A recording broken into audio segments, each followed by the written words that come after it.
Hey, welcome everybody. It is 7 o'clock Wednesday night. Time for Sci-Fi Distilled. Welcome back, Mary Beth, and welcome, Captain Phil. How are you? It's me, Captain Phil, everyone's favorite captain. It is. Well, you're Captain Phil anyway. Everybody's favorite. Everyone's favorite Phil. Everybody's favorite Your Phil. favorite Phil. There you go.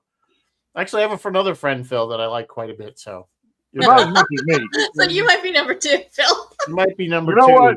Emotionally, this is really affecting me. I believe, Michael, you and I, we need to record each other's thoughts and then make a mixtape of our brainwaves. Well, we don't want. No. We Your, don't need to do work that. your relationship out.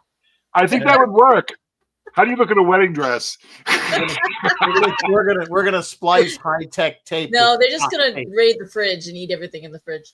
Yeah, and then Hi Jeff, thanks for joining, and whoever else. I see there's a couple people on. So obviously this week we are doing. This was a Phil request. You've been requesting this actually for a while. Brainstorm from 1983.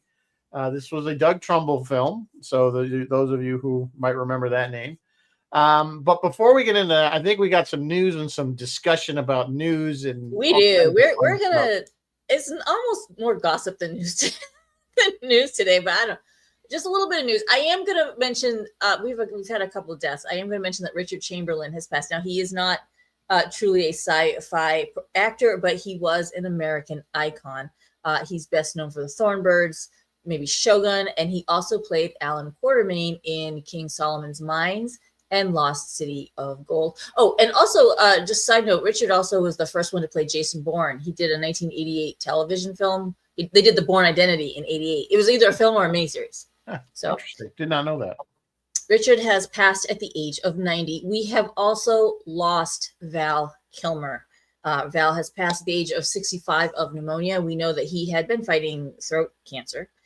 He most recently delighted fans with an appearance in Top Gun Maverick, once again as Iceman. He was best known, I think, as Iceman in Top Gun. We knew him from Batman, The Doors, The Saint, which is one of my favorites. I'd love to do The Saint on this show.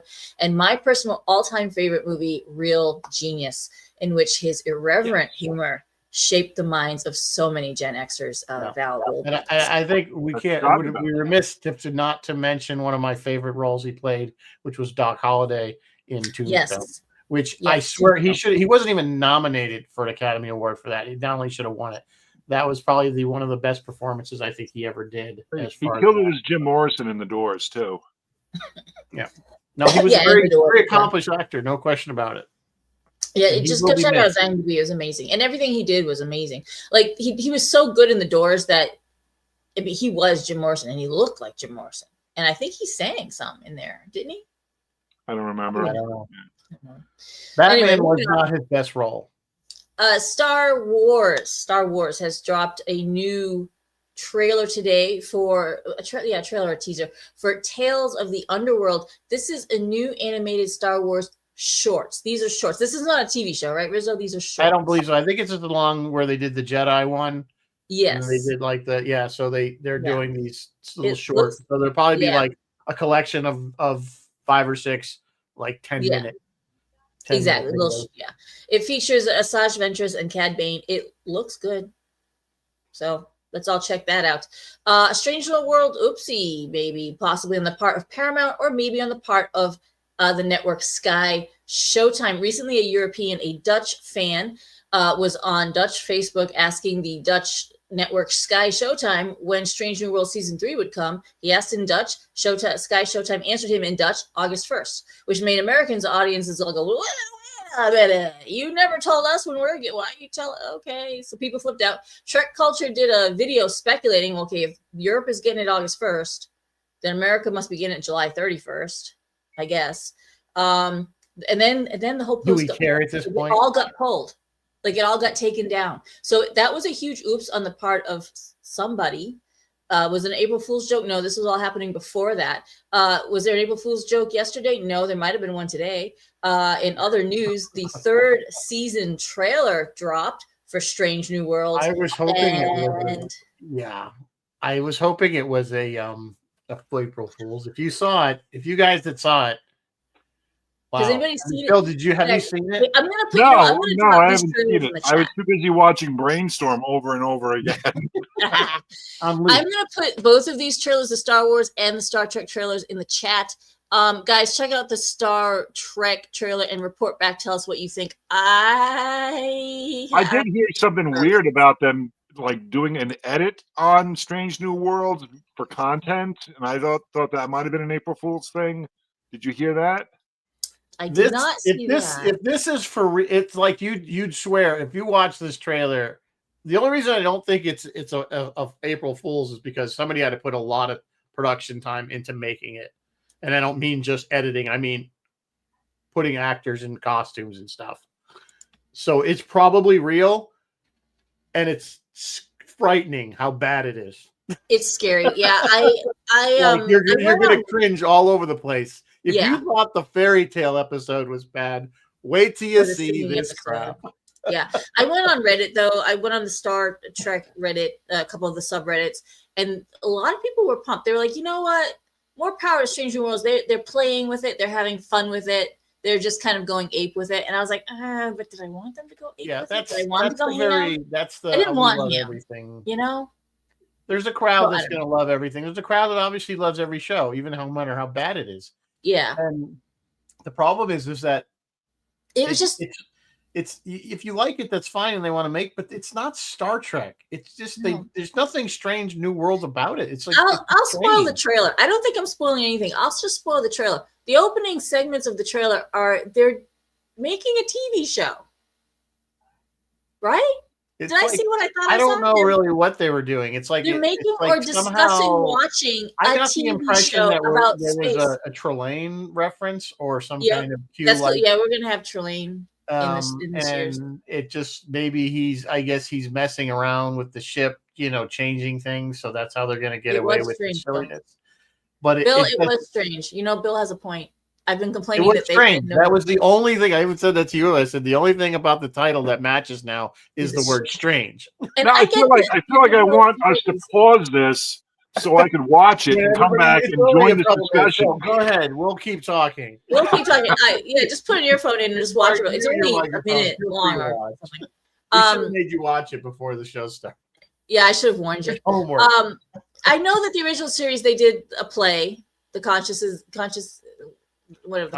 King. And I know they've done plays on Next Gen, but there's just something about this where they're making a TV show or watching a TV show, and it's a TV show. It seems too integrated to me. I got the impression that it wasn't just something side that was happening on the side. Exactly. It was something that was integrated into the storyline and was forced upon them. And forced upon them, kind of like the singing.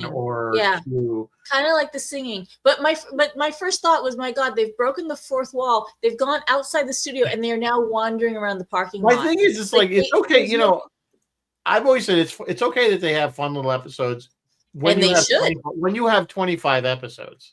Not when you have 10. You have 10 episodes and you're not even hitting the genre right. Like you're not even you're not exploring anything. You're just having silly episodes. I'm sorry. It's funny because this is very similar because like the first season wasn't bad. The second season was okay. And it's just like Discovery, like the first two seasons weren't that horrible, and then it got sideways. And then it went sideways. Same here. I have a lot of concerns. We are going to see Patton Oswalt, who I really enjoy, as a Vulcan, and a few other things going on. Kirk and Scotty will be back, so we'll get to see them. All over the ship for some reason. Even we don't. Jeff, the Star Wars trailer does look fabulous. Oh, yeah. Okay, I like it. You like it? What did you think about all that television stuff? How did you like it? Sounds like the music from that's classic Trek music, that dun dun dun dun in the very beginning. Yeah. And it sounds like one of those Trelane stories, one of those super beings that live in the Star Trek universe that screw around with the humans. Let's just assume that that's one episode and they do a Trelane thing and it's a little silly, but why would you make that your main trailer? Entire trailer about it, yeah. About it. It just I think so they could F with you. I think that's really what it is. They want to mess. They want you talking because they're not making the last thing they want. To watch it, though. The last thing they want is people not to talk about it. So if they tick you off and say I can't believe it, it gets everybody. We're talking about it. Yeah. I mean, and I remember the original series. We saw Abraham Lincoln. We saw gangsters with Tommy guns. We saw a lot of old Earth tropes. So I think this is what they're doing. They're just, hey, let's do an old Earth trope. Though. We had 27 episodes then. But we had 27 episodes and plenty of good, decent sci-fi in between the Earth trope. And like things like the piece of the action, we know they always used to go back to old Earth. I think that's the Achilles heel of any new show is that they're drawing on the legacy, but they're cherry picking it. So it's not spooling out the way the original spooled out for us. Yeah. Watching it in reruns like we all did. Very few of us saw it first run anymore. So I think that, it name checks certain things, but these are the things that happened a season into it, or 25 episodes into it or whatever it is. And here we're only, what do we got? 20 episodes? So far? Bill, not even. Bill has a great point. He says it sounds like a short story from 50 years ago where an actor switches places with the actual crew. Yeah, maybe.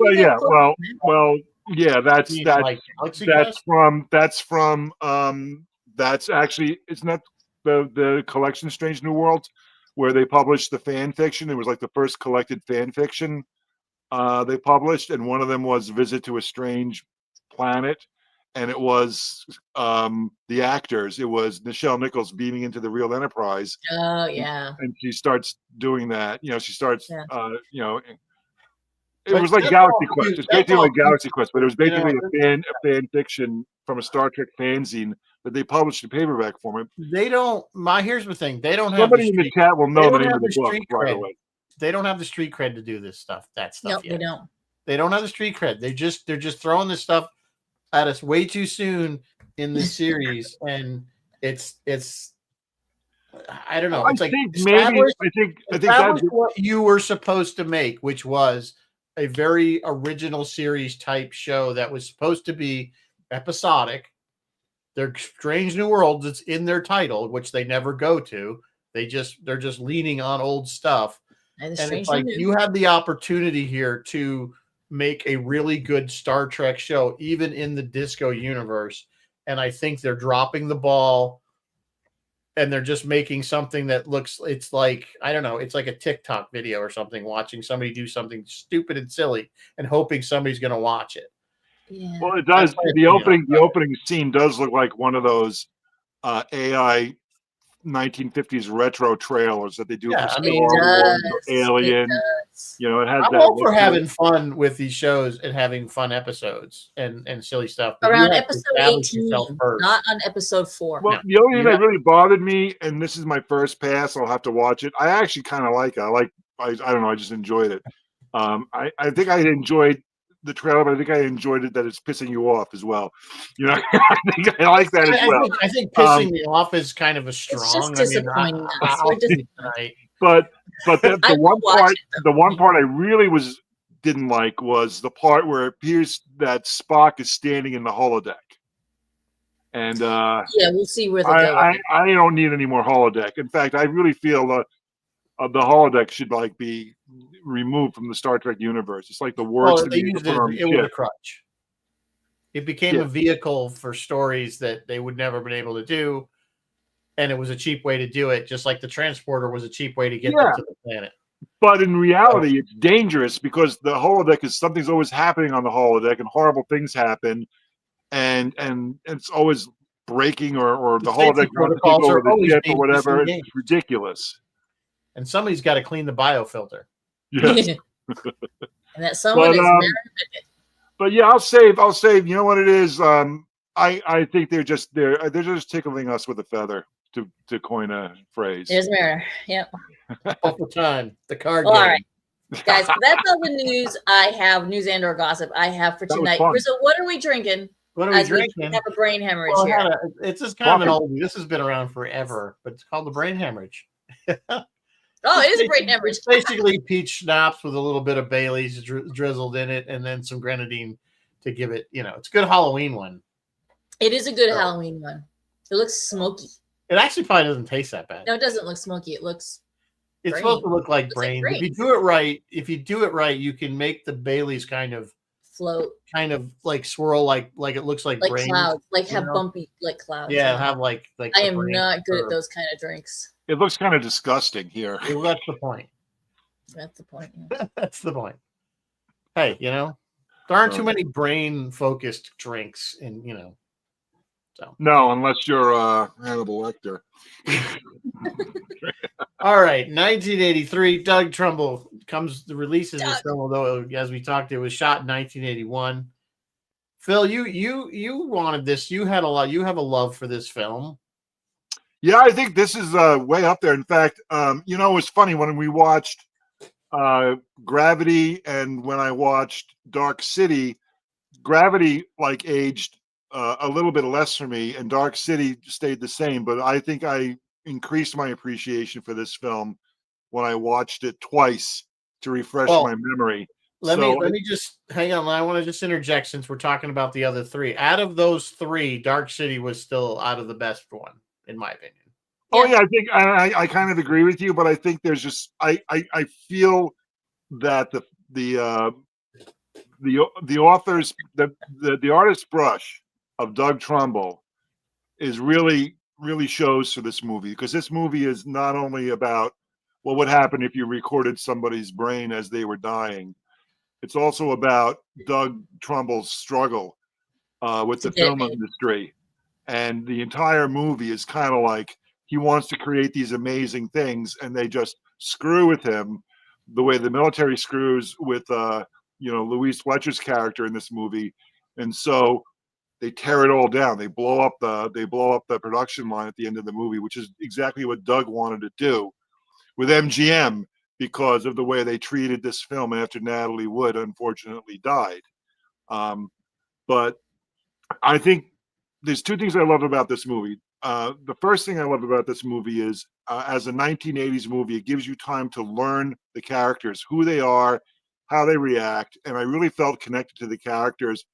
So you're chugging along in this movie, and you're learning everything about Natalie Wood and Christopher Walken's character, and Louise Fletcher, and it's a brilliant casting of Cliff Robertson as the head of the corporation, who played Charlie in the movie version of Flowers for Algernon, which is a brain-related thing, where he took the drugs and became smarter and then lost his intelligence at the end of it. So I think that's brilliant casting on Trumbull's part there, which reminds me of how they cast the Chancellor in V for Vendetta.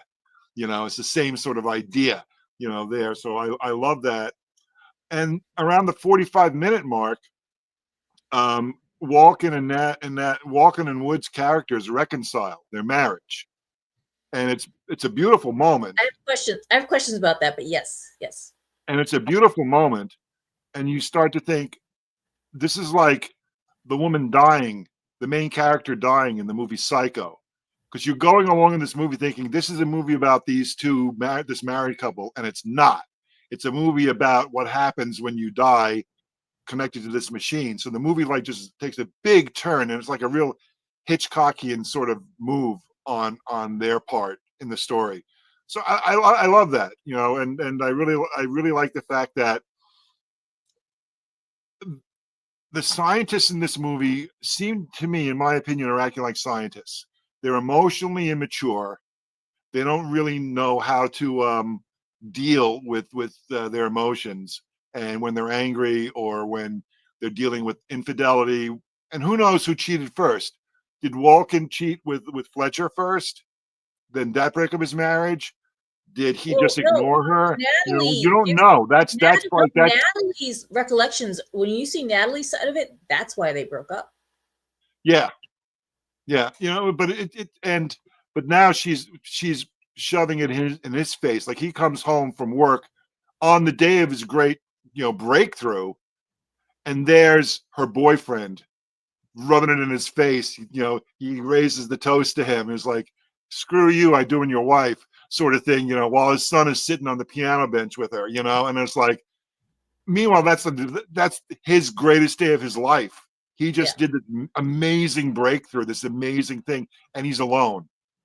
And I love that he was struggling with those emotions and stuff like this. So eventually, they get to that one point after they have the fight, when they make her sit and record her thoughts, and she's mad at him because he's doing what he's done for her entire marriage. He's like ignoring her, he's minimizing her, and she can't get that out of her head. And all of a sudden, it's on like Donkey Kong. You know, those two, just like boom, it just like goes off. And I just thought it was great. And I thought Walken was a great choice to play this character because he's quirky, and it's the Walken I know from Stephen King's The Dead Zone, from playing Annie Hall's insane brother in Annie Hall.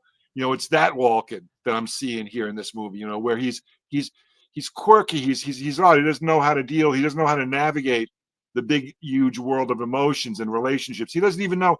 He doesn't realize that the Louise Fletcher, you know, the main character, doesn't like him. She doesn't want to screw him. She's not interested in him. You know, she could care less if he wants her or not. Yeah. She just wants to do her work and smoke. That's all she wants to do.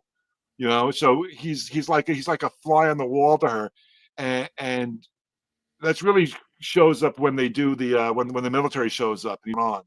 So he's yeah, clueless. She's throwing a walleye fit, and he's kind of clueless. He's totally clueless because he's immature. He doesn't understand that part of the world because his whole life has been research and science and everything, you know. So yeah. So but then it turns into this other thing, and the ending. Well, I'll tell you how I feel about the ending. When I first saw the film, I thought she was going to heaven. Yeah, I really did. And as a 62-year-old man watching this movie, I said to myself, you know, the brain hallucinates as the organs of the body are shutting down and is being starved of oxygen. He could have just been watching the death throes of this woman's brain, and this is what it was hallucinating. So did it happen? Didn't happen? And that's why I started liking this movie even more again, because it brought back that element of uncertainty for me. I was like, I have to make up my own mind. Am I a person of faith? Do I believe he's going to the afterlife, or am I, you know, an atheist? You know, am I, you know, a pragmatist? You know, it doesn't exist. It's one and done. And once you're dead, you're dead. You know, I hate to throw a bit of logic in monkey wrench, but the device would, once the brain waves cease, the device wouldn't record anything more. So if her soul actually left her body, I don't believe the device would record that because it's not happening inside. Well, I mean, that's the thing. You know, they kind of start with her this shot of her supposedly leaving her body, looking at herself, dying in the chair. So you get the spirit leaving the body. But you're right, Phil. I mean, that's a good point. Is this just her brain manufacturing this as it knows it's dying, or is this actually what happens? Of course, the only way to check that is put it on somebody else who's about to die and see what they should I do like very easily. What I didn't understand though was Cliff Robertson's character was so adamant about not viewing that footage. Remember, he was like, that gets locked up. Nobody ever sees it. Also had a heart attack and died. But they were able to. That's what they were doing. Remember when he went to go watch the tape and he started to have the heart attack basically induced in him. They stopped it, and then they were able to disconnect that part of the recording, the physical. So he just saw what she was seeing in her brain. So that's how he saw the whole thing without dying. But remember they tried to tap in from, which cracked me up. Everything was by phone. Remember everything's AOL dial-up. Great. I just like that's the best. I mean, that was we can't even get a JPEG to download. And they're like sending massive they're sending all five senses across. Yeah. But anyway, all right. But you know, and so the other guy almost died, right? Because he did die. Well, did he? Did he end up dying? Yeah, I guess he did. Yeah, he did die, and that's because the government, Doge showed up and was running this behind the scene. Right, well, the military basically was trying to run it, right, as use it for torture and whatever. But I mean, Michael, you've done this. This has happened to you before. The one guy who was monitoring it starts to say to them, "Oh, they disconnected this part of the computer that does respiration and the heart." Yeah. And the dude in the white coat, let's not call him who he is. Elon Musk was there. He says, "I know what I'm doing, whatever." And the guy ends up having a heart attack and dying because the guy He with said, the guy wait a with minute, the they bigger disconnected something. Yeah, you're right. The one the guy guy with the tried bigger to paycheck always knows better than you, right, Michael? He would know better than you. You're the guy who's like working on this crap day in and day out, Well, they 24/7. also implied But this earlier guy that knows better. they also implied earlier that guy really wasn't competent. Remember, he said, "I know." One of them knew who he was, and like I know you. Yeah. You were like they were basically saying you were a hack. He wasn't. So we get a good feel for His the dad fact was that probably a senator. Gordy's a little right in the very opening scenes because Gordy's the one wearing it and running around, and he's the one that's like, "Oh, let's hook it up to the monkey." Like, you know what I mean? So right away, right off the bat, he's like making the weird peanut butter and marshmallow and cherry and steak. So right away, you're like, "All right, Gordy's an idiot." Oh, also Gordy's the one that records the sex. So I mean, he's easily the office idiot. Yeah. Right. Well, he's like that's what I said. You see him, I think it's like he's a lab monkey. Well, he's a test pilot. He's actually a test pilot because he was a pilot. So because he was flying the simulator, so he's there as the test pilot, test subject for this sort of thing, and they chose him for, I guess, his stamina or for his skills or whatever. Yeah, and of course he's doing what pilots do. He's doing what every idiot, at least what every movie human pilots idiot do. figured out to do with I mean, VR. to some degree, they're goofy and Let's watch porn. Like, that's what he figured out. But we should talk about, of course, that scene where the one guy takes the I assume the orgasm part and loops it so that he's constantly having. It's your first over and inkling over that again. what I loved. Well, first of all, what I loved is he takes the tape and he cuts it like it's film, and then splices it with scotch tape. Well, honestly, I love that. Let me tell you a story. I love that back then. Well, at least in the late '80s, and we were still splicing tape that way. Videotape with tape. Well, I love that so much because when my good friend Howard Margolin, the voice of science fiction from Destiny's The Voice of Science Fiction, started at WUSB.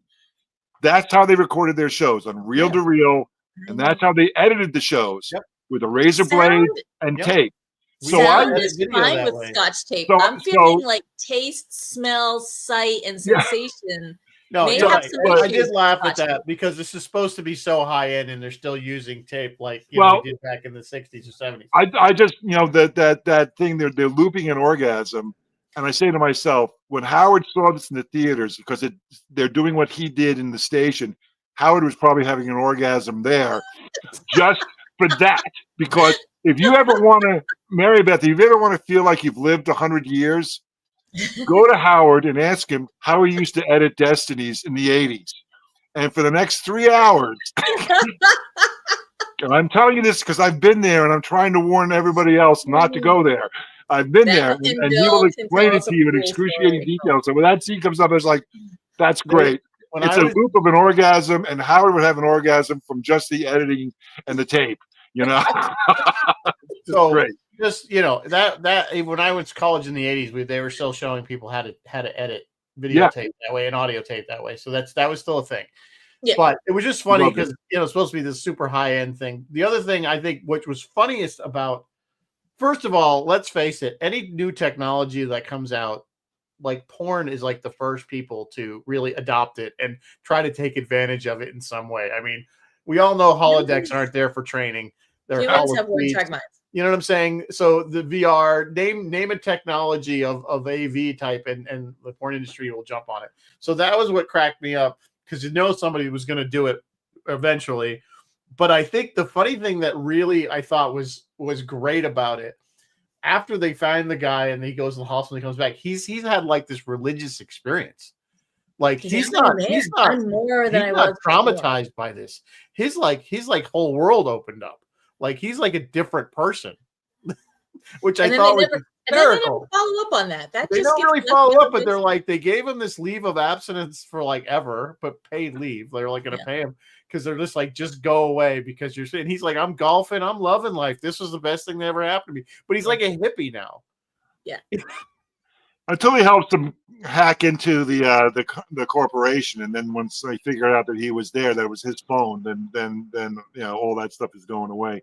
That reminded me so much of Larry Niven stories, where Larry Niven, it's either one of his short stories or in his novels, had this thing called a wirehead, where you would have like an input put into your brain. That was Ringworld. You would plug it to the wall, and it would like stimulate the pleasure center of your brain, and people would starve to death.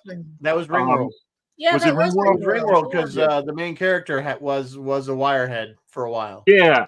So this is like the same sort of idea. It's a real wirehead sort of thing. Yeah.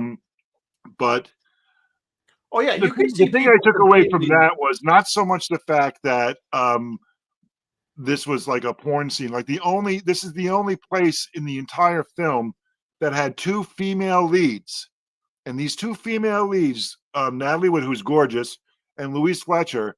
There's nothing really sexual about them pretty much throughout the entire film. Even the reconciliation scene with Christopher Walken and Natalie wasn't that really that hot. You know, there's only this one moment where they make this loop tape, and they could have, like, if this movie was made today, that entire sequence of recording the sex scene would have been 20 minutes of the film. You know, we would have watched that in excruciating detail and stuff. And here it was a blip because the movie isn't about that. And the women who are the lead characters in this film are real people. They look like real women. They're not. But I thought I thought it was good. I thought it was good to put it in because that's exactly where it would with that technology. Oh, it would be the first thing I would do. It's like, you've invented a machine that could do this? Yes. It's still around. This Mrs. Phil keeping an eye on you. No-brainer. It's a no-brainer. This is what I'm saying. It's like, it's like if any technology, it's gonna get up in porn. I mean, there's just no matter what it is. Let's get real. So what I thought was interesting was at the end, the whole course of the end, where it was a very Christian view of the afterlife, or at least what happens when you die, especially right at the very end when there's like what literally will look like angels heading towards the light or whatever. And I thought of that, and I'm like, either way. Was he making a statement with that, or was he saying that's just what people think they would want to see, or again, like you say, was this just the remnants of her mind? Who knows? I mean, I agree with Phil. We aren't meant to know, I think. We're meant to interpret it ourselves, I think. It's basically like 2001: A Space Odyssey. What happened? Oh, did you notice how similar some of those visuals were to 2001? I was like, Doug. Well, Doug did it, yeah. There's a reason for that. I mean, I really love it. And as she's dying, there's sequences where the machine is like centric to it. Like there are reels of this brain tape flying by. There's the clapper thing, flying by is like that, and miles of computer consoles flying by as she's dying. Yeah. So I wonder how long. Really a huge part of her brain, Yeah, not to get super morbid about it, but I wonder how long. Well, it was kind of that thing where people say, "Oh, I saw my life flash before my eyes." Exactly. My eyes. Yeah. So she was seeing her own life. We see her whole backstory. Not all. We see some backstory. A lot. There was a few what I felt were errors. When they would play back some of the memories, is the person would be looking at themselves third person. Yeah, if it was they're recording their brain, everything would be first person. Yeah. So they I noticed they goofed it up in a few of the playback. I don't know if it's a goof up or because they're diving in. There's like the entire her life. You saw her life, but she pulled out. Not that specific scene, but I mean, even when he was playing back like their marriage. Yeah, they saw themselves. And he was seeing her. It was third person. Well, no, it would be first person. Even if you were watching somebody else's video, was her first person. Yeah, like it would be always from the person's memory. You never think take the kid, his diaper's full. Like that was all first person, and that was correct. And then. Yeah, it would switch back and forth. That's what I'm saying. It was definitely somebody wasn't continuity, wasn't being contracted.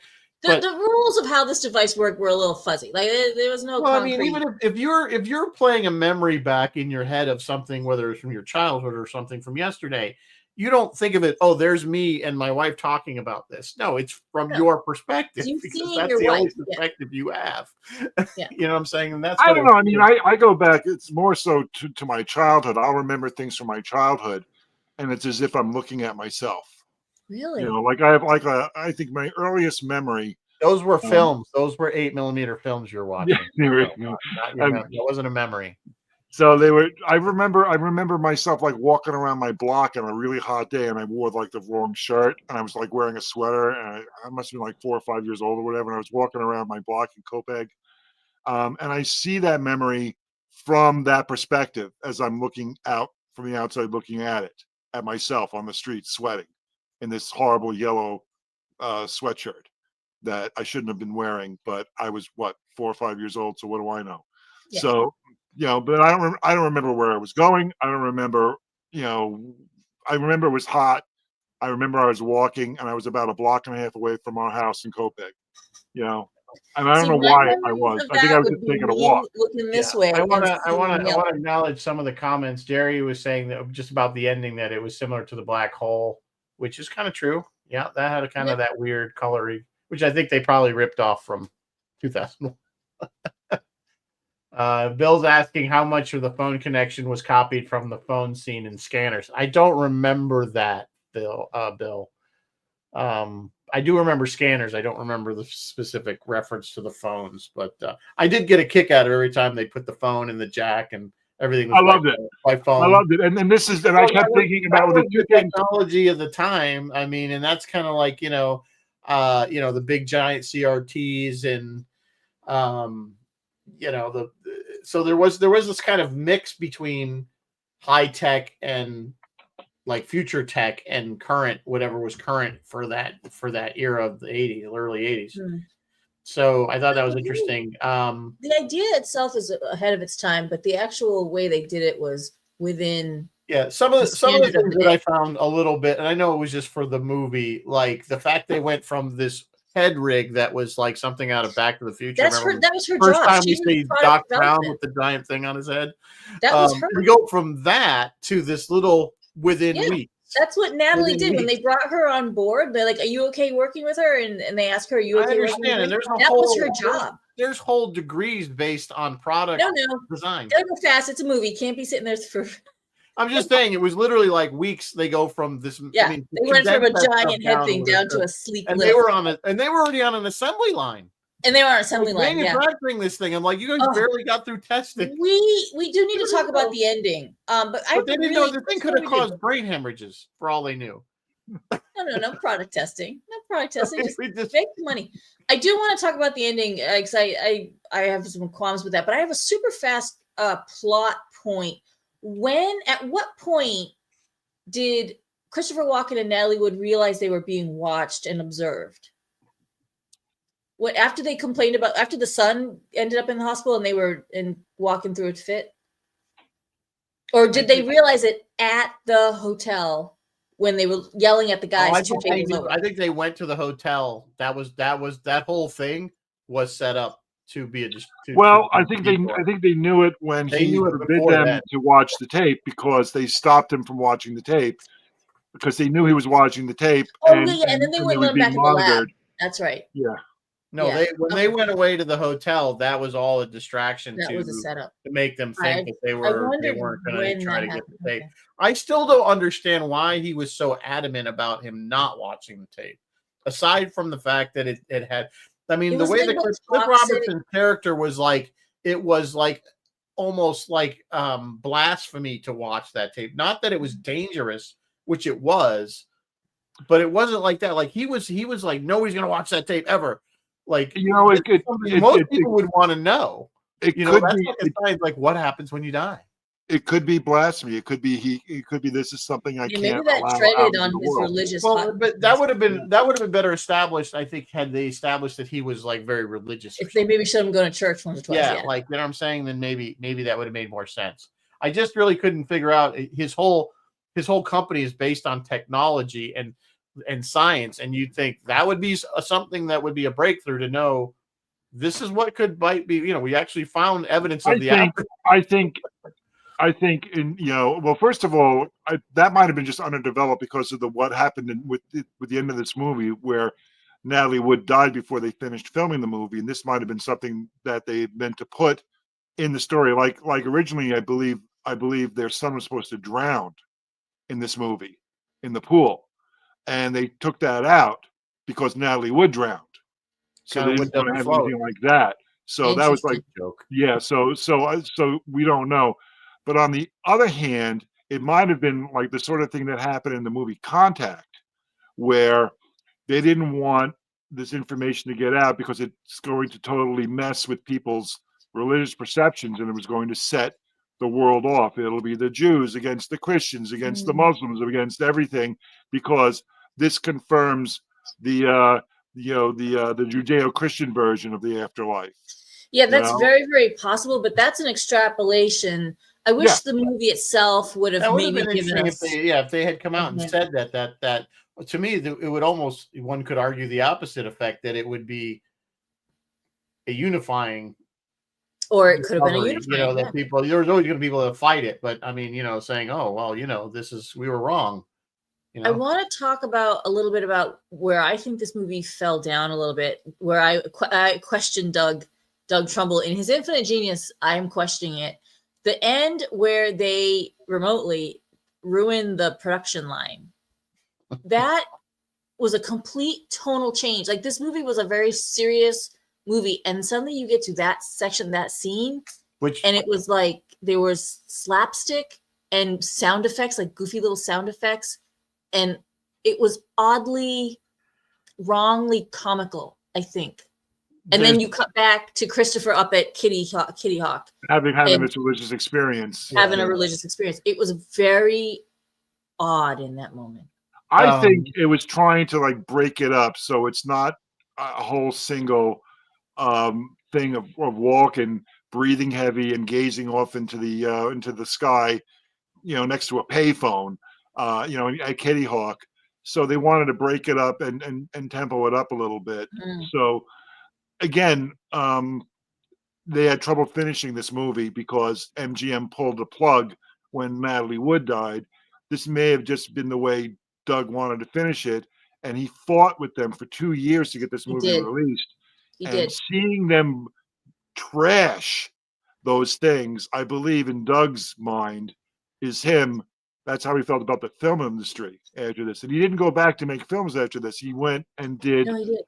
He did the Back to the Future ride at Universal Studios, which is close to what this film he wanted for this film. He wanted this film to be an experience where you're in the movies and you're watching a movie, and then all of a sudden we're seeing what's happening when your brain is hooked to the machine, and the screen, because this happened in the theater. I saw this in the theater. It expands. So you're watching a film that's in the theater this big, and then when you put on the brain machine, you're watching a film that's this big. Yeah. And then it goes back and forth like that. And he wanted that experience. And when we watched it together here, when Annette and I watched it together, Annette said to me, it's like the ride Soaring at Disney World, where you're sitting in the hang glider and you think you're really flying, but you're really just sitting in there watching a movie, on a seat that's going up and down a little bit, and there's a fan blowing in your face. But it's like that whole virtual reality experience. It's virtual reality without the virtual reality goggles. And that's what Trumbull was trying to do, and that's what he wanted to do with film, and he was experimenting with different sorts of cameras and things like that. So that's where this was headed. And the whole thing just became a crap show when she died, which was a tragedy. It was just awful, because I think this is a great film for her. It's supposed to be her comeback. Yeah. Well, I thought, I loved her. I love her in West Side Story. Absolutely adore her. I thought she was great. But I think she's so different in this scene. She's just playing, and she's playing like one of this. She's playing. Her emotions are like the rest of the scientists in this movie. She's a scientist as well. She's not stupid, but she's also emotionally, not mature like Walken is. They're not.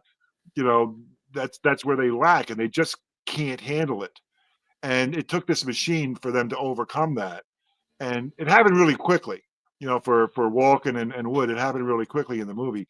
I assume in my mind, they had a long weekend.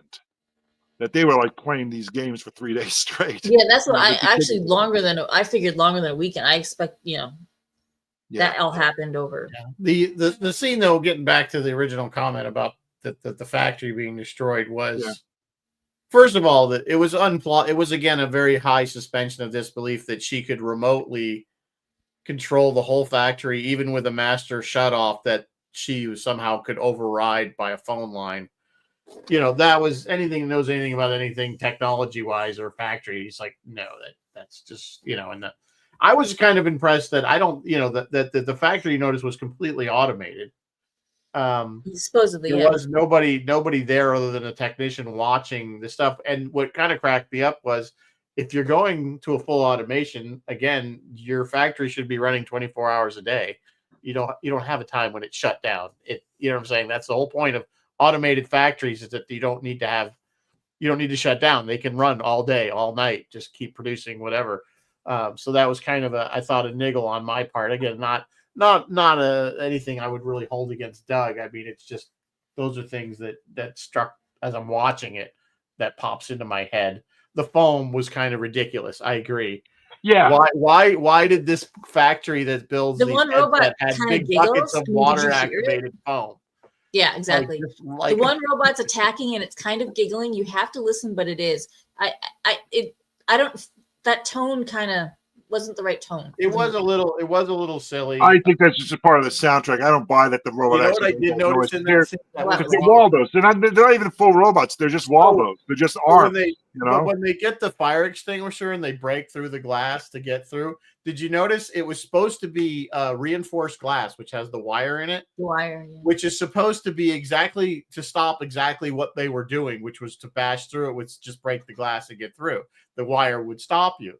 But the glass just broke through because it really wasn't that. It was fake glass. It was just made to look like sugar. I'm like, yeah, whatever it was, but I'm saying it didn't have the wire in it. Otherwise, they would have never got. They would have never got through, but it would have slowed them down significantly. That's the point of that. It's a security thing. That's why the wire's in the glass in the first place. It's not a radio antenna. So, anyway, yeah, I mean that didn't bother me as much. It was funny when I went through that sequence again, and like I said, I sat through the movie twice this time. I remembered the whole let's call it the Stargate sequence. When he's attached, and then having that religious experience. I remembered it longer, and it was shorter. I remembered it being long, like the Stargate sequence in 2001: A Space Odyssey. I just remembered it in my mind. Cut or something? Say again? Did this thing get a director's cut? No. I think this is just my mind playing tricks on me, that I was so focused on that I remembered it. I remembered it being longer, and it really wasn't. It's like, you're right. It was broken up with these segments at the factory, and there's two reasons for that. They felt the pacing wise, they wanted to break up that sequence. Maybe maybe that's the only footage they had of the effects and Christopher like having that religious experience. Maybe that's what they had, because the movie was done and he didn't come back to it. So maybe there's the amount of footage he had for that. So that's what I'm guessing there. Let me ask you this in general about the film. One thing I noticed, the pacing seemed a little odd to me. It seemed like it hit the ground running very fast in the beginning, right? We get it. They're in the lab. He's getting the things. Here's the relationship status. The breakthrough happens in the first 10 minutes. They've got this thing. They figured it out. And they get to the point where I guess it's right. Maybe by the I don't know if she's even died yet, but it seems like the whole thing takes like a very like you're at the bottom of this curve of the wave, and it doesn't really. It like sits there for like a half an hour before it starts to pick up again. I just felt that there was a very large slow section in the middle of the movie, and I'm thinking this could have been an hour. I know you're saying there's a lot of character development. I like that, because I like that because that's where I really felt like I had a chance to learn these characters and to learn them, and yeah, that was a real jump start. The opening sequence. I love the opening sequence. I think of that opening sequence the way I think of it as the opening sequence to The Road Warrior, the second Mm. Mad Max movie, when they do the voiceover. Then the next thing you know, you hear the engine roaring, it's black, and then you're pulling out of the air intake of the car, and you're there and you're flying. And that's exactly the same thing that happens in this movie. You're in this, little wavy thing, and all of a sudden it pulls, he pulls out, and the whole lab is rotating. And it was just like, where am I? It's just a great effect and a great place to do that. But then it takes 45 minutes to teach us who Louise Fletcher's character is, who Christopher Walken is, who Natalie Wood's character is, to a lesser extent, Cliff Robertson and a few of the other players. Not so much, I guess the guy with the loop tape, you learn a little bit about him as well. He's kind of like a sad sack because he's not a scientist and he's got that bad suit on and everything. And he wants to be special. He wants to be important, but he's not. Yeah. He's the guy who empties the garbage cans at the end of the day. That's who he is. It takes time to introduce a lot of, not even plot points, but just a lot of subplots that don't ultimately pay off. In the end, the movie's about Christopher Walken's obsession with watching that tape. He wants to see that tape. And so do I care that the military wants it? Do I care that he may or may not have had a relationship with Louise and he was broken up with Nell? Like, there's just a bunch of things that go on. Do I care that the one guy looped the thing and then had his own health issues? Like, I don't know. There's just a lot of little subplots that go on that don't necessarily, it carries the story forward, but then don't necessarily pay out at the end. See, I take your concept and I tweak it a little bit. And my take on that is, it's about what would happen if I could really know you, like really know what you think, really know how you feel, really feel what you feel. How would that affect me? How would that affect you, our relationship as friends? I think. What would you think of me? What do I think of you? But how would things progress? Does Natalie know him? Because at the end, she's like, he's already like, well, I don't know what's really going on. But like at the very end, do they? Do Natalie and Christopher know each other that well? But she's like, she thinks so. She thinks so because this was so important to her that the kid's still in the hospital. And they're running off playing war games with Matthew Broderick.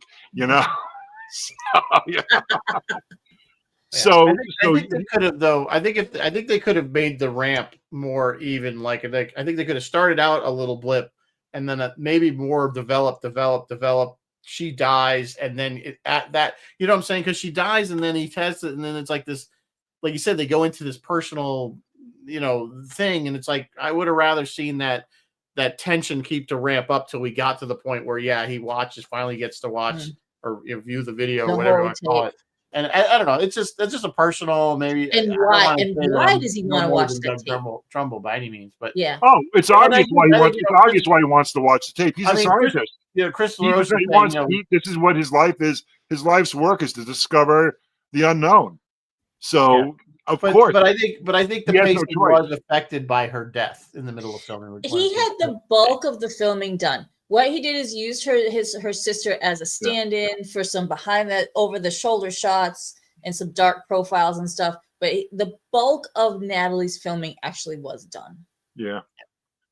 And I'll go back to that. I think the high point of that is when they reconcile. I love that scene. I love the music in that scene. I love the fact that he's able to play piano. She's playing and then she records herself playing, then he can play. I think it was wonderful. It was another aspect that they didn't flesh out because they implied that if you watch somebody having this experience, that you retain it. That remember he said to his son, "This will teach you the 9th grade in 10 minutes." Yeah. You know what I'm saying? But that would have been an interesting thing to see that they can actually, like you said, here's a guy playing Mozart's whatever, and then the guy and then he goes and he can just do it. Because it's now in his brain, you know what I'm saying? Even if he's just doing it by rote. Yeah, so that's like John. That's like really cool. Like he has her muscle memory. Yeah, he has her muscle memory because unrelated or quasi-related side note about that scene, Phil though, is they had great chemistry or reasonably good chemistry. Like good with each other. They were clearly very close with each other. And no wonder there were rumors after the poor girl died. Oh, yeah. Christopher was on the boat that night. No wonder there were rumors that those two had been having an affair. They were not. I don't believe they were. And Doug Trumbull's like, no, I don't think they were either. The whole, not to go down that road, but there's still, there's still questions. Mystery of her death. And the other crazy rumor about this movie is that. Yeah, the other crazy rumor about this movie is that very end scene where she's like, "You promised." They were both drunk that night, but I don't know. I mean, we'll never know. Like, we'll never know what was really happening. It's just such a quirky little film. So many quirky little moments that either all add up to something special, or it just become very disjointed. Do we know? I think for me, it comes together, and I think it's because it's like an old style film. It's not done in this, there has to be something exciting that happens every 8 minutes in a film. For me, it's like it spools out. Car chase. Yeah, it's nice and slow. And then I love the parallel between. There's a great parallel because his final triumph, or whatever you want to call it, at the end of the movie happens at Kitty Hawk, which is like an example of what happened with aviation. So like the Wright brothers, had the first powered flight there, and 8 years later, they were using airplanes to kill people, and he invents this machine where you can connect to another person and learn and everything, but they're going to use it to kill people, and it's like a great parallel thing there. He was massively naive to not see that. Oh, well, yeah. And he was naive, yeah. And of course, you guys that didn't know that was Tai Wynn, right? Kai Wynn. That's Kai Wynn, yeah. And you know what? For my money, she's the best thing about this movie. She has had my attention every time she was on screen. I loved her. She nailed it, and everything about her, it's this character, it's the scientist, and it's perfect. Absolutely. Yeah, she definitely fits the role well. By the way, this film this was actually considered a failure. It was $18 million to make, and only was a failure. Louise won. What did Louise win? She won, I think, a Saturn for Best Actress for this movie. I think so, yeah. Yep, and James Horner won a Saturn for Best Music. It was nominated for other things, but didn't win. All right. I really do like Horner's music in this a lot. I think because of the way he worked around the classical, the string quartet. I didn't look up what quartet it was, but I really liked how that came together, how he went in and out of it. And I like the fact that he went atonal in a lot of sequences. And I like that a lot. I think it really fits with it. And his later work, I feel he I said this to you earlier. I said I feel like he plagiarizes himself, but to me, this score seems very original. They all do. But there's even moments of this score that seem familiar. Like, oh yeah, I think he's played off this before. Yeah. Well, I don't know what he did before this. I mean, this was this might have been.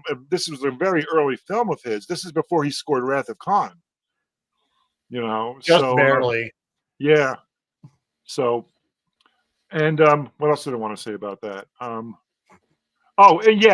just a couple of side notes. I mentioned, this is a lot like War Games, but it's also a lot like Firefox. Do you remember the film Firefox? Yeah, with Clint Eastwood. Clint Eastwood. Yeah. Firefox is like there's the Russians have built a jet fighter that you can fly with your brain, like you can control it with your brain. You had to think in Russian. Yeah. So the Americans don't have it. So this is a novel. This was like a spy suspense novel by Craig Thomas called Firefox, and so Clint Eastwood goes to Russia and he steals the plane, and that was the whole thing. And it's a fun movie, but it has that same effect where he's controlling the weapon system with his mind. The thing, and we could do Firefox, but the problem with that movie was I think I did see that in the theater, and it was a little disappointing. Because again, I think they oversold the jet part of it. Yeah. Because it was more like a weird James Bond with less action, because as he's in Russia and in Moscow and stuff, until you get to the very end when he actually steals the plane. Yeah. You know what I'm saying? But they were making it like the whole movie was stealing the plane. I'm just going to go ahead and add Firefox to our list. Yeah, The so- part, well, I don't know. I don't know if it's worth I reviewing. mean, It's not I'm that taking great of a this film, I as think. the But teenager watching it that I Yeah. was, not an adult. You know what I'm saying? I wanted to see the jet fighter movie. You well, know? I tell you, the part I love is the part where the submarine makes a runway and he right. lands In so they the- can refuel the from the North Pole. submarine. And I thought Right. that was brilliant. And then when Yeah. the plane takes off and the Russians are like right behind him, they turn it into a scientific weather base or No, whatever. it has merit. Don't get me wrong. The movie in itself has merit. I just, as a teenager watching it, I was like, so when do they get to the stealing the plane part? Yeah, exactly. Yeah. So, And but because I don't know how much longer we're going to go, but two things I we're pretty wanted much to at add. the end of the hour. Yeah, I want to start wrapping things up. The filming this movie took place in and around Chapel Hill, North Carolina, and the house where they lived is a real house, and they like filmed there for months. With the pool in the kitchen. Yeah, it's called It's the Chapel Hill house. It's called the Triangle House. And if you look up Triangle House in the movie Brainstorm, you can read about the house. It's kind of interesting, where they show the different stuff there. But and Mary Beth, you're gonna love this. There is another film called Brainstorm. Okay, and it premiered in 1965. And are you ready? Yes. It starred Jeffrey Hunter. Oh, you're kidding. And Anne Francis. Oh my God. Star Trek and Forbidden Planet in the same movie. Oh wow. And it was directed by William Conrad. Oh wow. They will reunite very quickly. A year later, I guess. Very nice. So I'm like, I want to see if I can get this from the library or something. I don't think I can find it streaming for free. But Brainstorm, it's like a crime. It's somebody like commits a murder, and then to get out of it, he pretends to be crazy, and he's institutionalized. But that really, whatever. I saw a few clips from it when I was like prepping for this.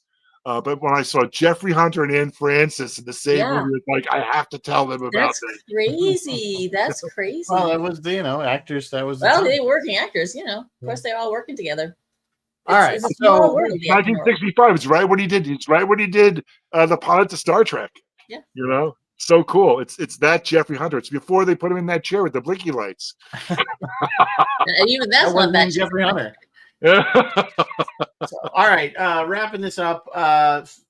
It was a good movie. Too bad it didn't do well. It was interesting at the time. Obviously, Phil likes it quite a bit. I don't dislike it. It's certainly not high on my list, but it had some merit. I think it made some interesting points overall. So, same. On that note, is the best part of this movie. On that note, Roy is celebrating on Friday night. This Friday night, he's celebrating 5 years. His 5-year anniversary of doing Roy's tie-dye sci-fi. Everybody tune in to tell him happy anniversary. We're not far behind. This coming episode of Roy's tie-dye sci-fi will be broadcast via the Brainstorm machine. So you'll be connected to Roy's brain when you do it. I don't want to be connected to what Roy's Roy is brain. feeling while he celebrates his anniversary. Nobody wants to know what's going on in Roy's brain. You can watch Roy play a string quartet. Yes. Phil, what do you have coming up on WUSB Stony Brook? Captain Fifth Planet is tomorrow from 4 to 5 o'clock. I'm not sure what I'm doing yet. I have a potential interview that may or may not happen from the band Magic Pie, but I think that might happen on Friday night, Freeform, which is from 9 to 11. I have to see if those guys are available. I've been busy this week watching Brainstorm over and over. But tune in, plus the fact that we are in Radiothon, so tune in and be generous. I'll be on tomorrow, noon to 2 with Bill McNulty, 4 to 5, My Planet, 9 to 11:30 Friday night Freeform, maybe Magic Pie. And maybe Magic Pie from Norway, look them up, great band, 30-minute tracks. I love them. They're great. And Rizzo, how do we know? We don't know. We don't know what we're gonna do next week. I am actually on my way to Indiana Saturday for 3 weeks of training. So I will have time at night. It all depends on the internet. and how much internet we have to, available. It should be fine. But just in case, just be aware that there's always a possibility we're going to have to take a little sabbatical. But I will come up with something fun and light. I don't know what it'll be. It'll be something. It'll be something, maybe. Well, I have to thank you very much. I've been bugging Mary Beth to do this movie for 2 years now? A long time, maybe all 5 years. Yeah, but it was very nice of you, and I love this movie, and because I love it, I think everyone else should love it too. We love discussing it with you. I actually thought this movie has a lot of interesting. Yeah, no, it was a good one to do. I don't know if Roy ever did it. Did Roy do it? I don't know if he did or not. But no, I don't think so. No, so yeah, so it's an interesting. It's one you mentioned it that I'm like, oh, that's from the Wayback Machine. I do remember it. Yeah, so it was kind of in the one last quick fact: the Angels was one person. They were standing in a parking lot with these. It was like I guess the flag girl in a marching band. That was the sort of thing, waving these white sheets, and just repeated over and over and over again. That's how he did it. So I have the issue of Cinefantastique where they did. He is the special effects guy. So Doug would know how to do it. So when you see those Angels again, it's just one gal in a parking lot waving those things. It's awesome. So what's not to love? What's not to love about that? All right. On that note, we will say good night. Live long and prosper. And as always, may the force be with you. Always. I think I said that. Good night, folks.